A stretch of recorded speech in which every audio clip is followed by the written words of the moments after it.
بغیر نام لیے کہہ رہے ہیں کہ کوئی بھی پولیٹیکل فورس جب پرامن اپنا احتجاج کا حق استعمال کرنا چاہتی ہے تو وہاں پر 144 لگا دی جاتی ہے. تو اس لیے ہمارے ہاں یہ بات روایت بن چکی ہے, ہماری یہ عادت بن چکی ہے کہ قوانین کا غلط سے غلط استعمال ہم کرتے ہیں. دوسری بات یہ کہ اس قانون کو اسپیسیفک ایریاز میں لے کے جایا جائے.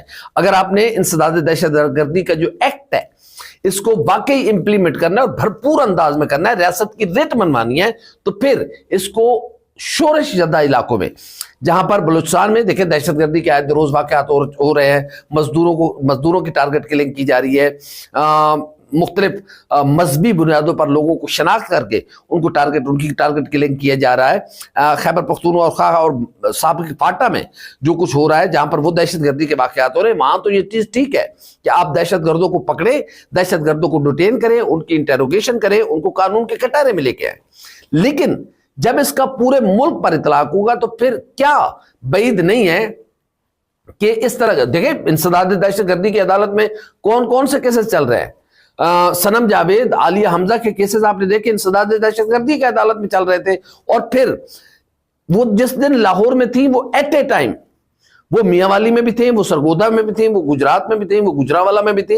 یہ تو پھر مذاق بن کے رہ جائے گا قانون. اور ہم نے اپنے ملک کو اب خدا کے لیے مذاق نہیں بنانا, بلکہ ہم نے جو جرائم پیش عناصر ہیں, ظاہر ہے پاکستان کی جو پنجاب پولیس ہے, سندھ پولیس ہے, میں ایک بات کرتا ہوں کہ سندھ پولیس نے کے پی ایک الگ دہشت گردی کی سچویشن تھی, سندھ اور کراچی دہشت گردی کے ایک الگ وہ ٹائپ آف ٹیررزم تھا.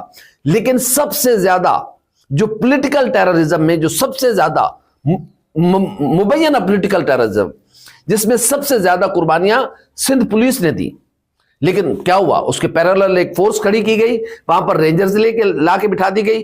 پولیس کبھی سٹرینتھن ہو ہی نہیں سکی سندھ کراچی پولیس. جو کیا کسی کو نہیں علم تھا کہ کون بوری بند لاشیں کر رہا ہے؟ کیا کسی کو اس بات کا علم نہیں تھا کہ کراچی میں کون کیا کر رہا ہے, کس طریقے سے لوگوں کے ساتھ کیا ٹریٹمنٹ کی جا رہی ہے, کون سا مسلح گروپ جو ہے وہ پولیس افسران کو ٹارگٹ کر رہا ہے, کون وہ جو کراچی آپریشن کے جو عام ترین لوگ تھے ان کو چن چن کر کس نے اپنے راستے سے ہٹایا, یہ کوئی نہیں جانتا تھا. لیکن وہاں پر ظاہر ہے پھر وہاں پر ریاست نے وہ کام نہیں کیا جو اسے کرنا چاہیے تھا. اسی طرح قانون موجود ہیں لیکن قانون کا استعمال نہیں کیا جاتا, جہاں کرنا ہوتا ہے وہاں نہیں کیا نہیں جاتا, جہاں نہیں کرنا ہوتا وہاں پر کیا جاتا ہے. تو اس لیے اس بات سے زیادہ شبہ یہی ہے. دیکھیں آج مسلم لیگ نون میں نہیں سمجھ رہا کہ حکومت کیوں اس طرح کے قوانین بنا رہی ہے اور کیوں اس طرح کی چیزیں کر رہی ہے. پہلے دہشت گردی کے لیے کوئی بھی پاکستانی دہشت گردوں کو نہ قبول کر سکتا ہے نہ قبول کرنا چاہیے. دہشت گردوں کے خلاف ہمارے مسلح فوج کے جوان دن رات قربانیاں دے رہے ہیں, اور میں نے ایسی بہادر اور قابل فخر مائیں دیکھی ہیں جنہوں نے اپنا اکلوتا بیٹا اس مٹی پر نچھاور کر دیا, لیکن فخر کے ساتھ اپنے بیٹے کا لاشا اٹھایا اور فخر کے ساتھ کہا کہ میں خوش نصیب ہوں کہ میرا بیٹا اس مٹی کے کام آیا. تو یقیناً ہمیں دہشت گردوں سے نمٹنا ہے, لیکن ہمیں سول آزادیوں کا بھی خیال رکھنا ہے. اس سے یہ شکوک و شبہات موجود ہیں کہ خدا نہ کرے کہ کہیں ظاہر ہے حکومت بھی ایسا کر سکتی ہے کہ آپ اس پر دہشت گردی کا دفعہ کے خلاف پرچہ کاٹیں اور پھر اس کو ڈیٹین کر دیں.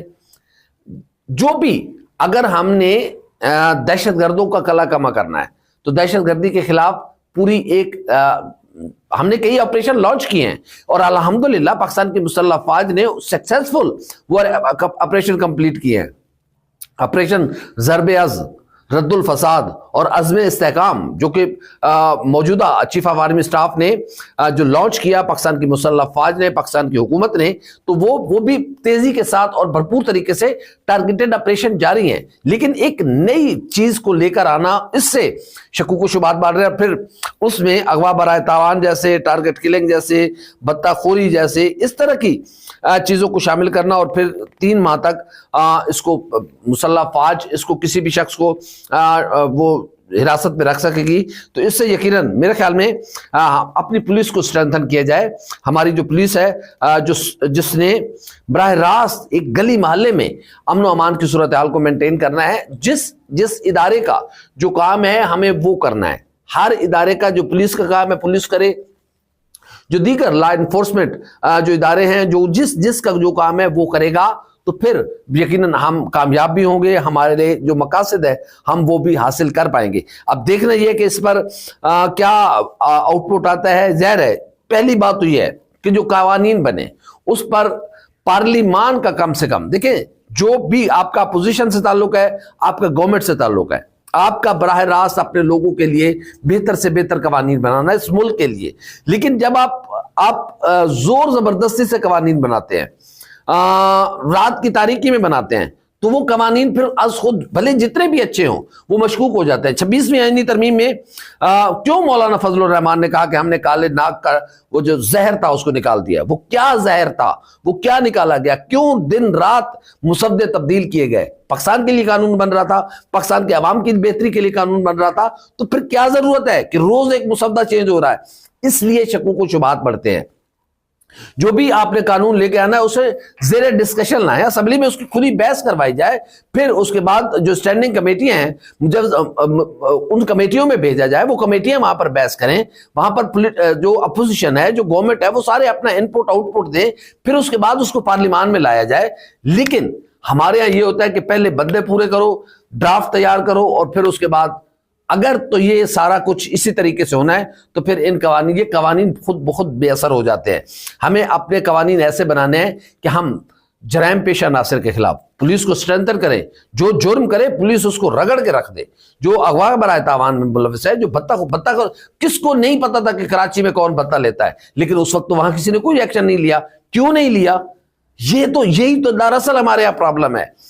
سب کو پتا ہے کہ کہاں، دیکھیں ایک ایس ایچ او کے بغیر کسی تھانے کے ایریے میں ایک ایس ایچ او کے بغیر چڑیا پر نہیں مار سکتی، لیکن کیا کبھی کسی حکومت نے ایس ایچ او کو ذمہ یہ لگایا کہ جو بھی جرم ہوگا اس کا ذمہ دار براہ راست تم ہوگے؟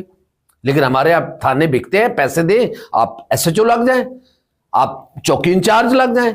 جب تک ہم رشوت خوری سے باہر نہیں نکلیں گے، دیکھیں معذرت کے ساتھ ہم نے پیسے کو خدا سمجھ لیا ہے، پیسے کو ہم نے دنیا کا سب سے بڑا مقصد بنا لیا ہے۔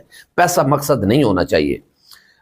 انسانیت کا احترام، انسانیت کی خدمت مقصد اور مطمع نظر ہونا چاہیے۔ دیکھیں جو بنیادی انسانی حقوق کے معاملات ہیں، ہم عالمی سطح پر اگر ہماری ریٹنگ دیکھیں تو ہمارے لیے بڑی تشویشناک بات ہے، حالانکہ ہم مسلم معاشرہ ہیں اور ہمارے یہاں سب سے زیادہ بنیادی انسانی حقوق کا تحفظ ہے۔ خود ہمارا دین بنیادی انسانی حقوق کو تحفظ فراہم کرتا ہے، لیکن اس کے باوجود ہم کیوں وہ پچھلے نمبروں پر ہیں؟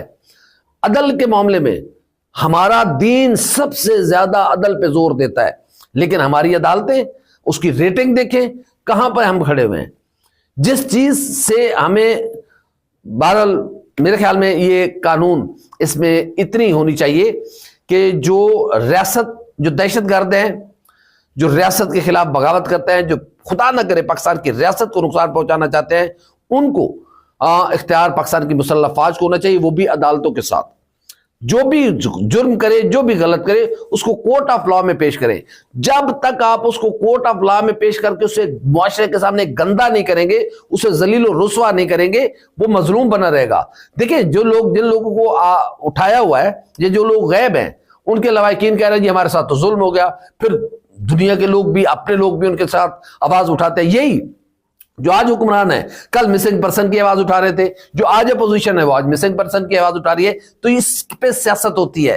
خدا کے لیے اس چیز کو سمجھنا چاہیے کہ جو بھی ریاست کے خلاف ایک انچ بھی قدم اٹھائے اس کو سیدھا کورٹ آف لا میں پیش کر کے اسے تن کے رکھا جائے اور اسے ایسی سزا دی جائے کہ کبھی وہ اس دھرتی ماں کے خلاف سازش کرنے کا سوچے بھی نہیں۔ لیکن نہ جانے کیوں ہم ان چیزوں سے اجتناب کرتے ہیں۔ بہرحال ہمیں قانون کی حکمرانی، رول آف لا کو قائم کرنا ہے اور بنیادی انسانی حقوق۔ دیکھیں اگر اس میں پولیٹیکل ورکر کے خلاف یہ کارروائی کی جاتی ہے تو پھر اور زیادہ ملک کی بدنامی ہوگی۔ پھر جن کو آپ جبرن قوانین کے ذریعے جن کو توڑنا چاہتے ہیں وہ مضبوط ہوں گے، ٹوٹیں گے نہیں۔ ہم نے تو یہی زندگی میں دیکھا ہے، پیپلز پارٹی کو ضیاء الحق صاحب نے توڑنے کی کوشش کی، ناکام رہے۔ پرویز مشرف صاحب نے مسلم لیگ نون کو توڑنے کی کوشش کی، پیپلز پارٹی کو توڑنے کی کوشش کی، ناکام رہے۔ جو ان کی بنائی ہوئی جماعت تھی وہ ایک وقت میں تو بڑی پاپولر ہوئی، پھر اس کے بعد ٹس ہو گئی، کہاں ہے آج مسلم لیگ کاف کہیں ڈھونڈنے سے ملتی ہے، وہ بھی جس طریقے سے ملتی ہے وہ بھی آپ کو بھی پتا ہے، مجھے بھی پتا ہے. بہرحال اس طریقے سے پی ٹی آئی بھی ان قوانین کی وجہ سے ختم نہیں ہوگی. جو بھی پولیٹیکل لیڈر اپنے وزن سے گرتا ہے اپنے وزن سے گرے گا. وہ جس انداز میں پاپولر ہوا ہے وہ اسی انداز میں ان پاپولر ہوگا. بہرحال دیکھتے ہیں کہ اس پر کیا معاملہ آتا ہے، لیکن اس ترمیم کا اس انداز میں پارلیمنٹ کے سامنے لے ہو جانا بھی یقیناً ایک تشویش کی بات ہے جو ہم نے آپ کے سامنے رکھی. خدا کرے کہ ہر قانون اچھا ہو اور ہر قانون کا استعمال اچھا ہو، لوگوں کے لیے، ریاست کی بہتری کے لیے اور ریاست میں امن و امان قائم کرنے کے لیے، ریاست کی ریٹ کو قائم کرنے کے لیے وہ قانون ہونا چاہیے، نہ کہ کسی کو سبق سکھانے کے لیے کوئی ایسا قانون بنایا جانا چاہیے. ہماری ویڈیو آپ کیسی لگی؟ لائک کریں، کمنٹ کریں، سبسکرائب کریں، بیل آئیکن کو بٹن دبائیں تاکہ جو بھی ہماری ویڈیو ہے وہ سب سے پہلے آپ تک پہنچے. اللہ حافظ ناصر.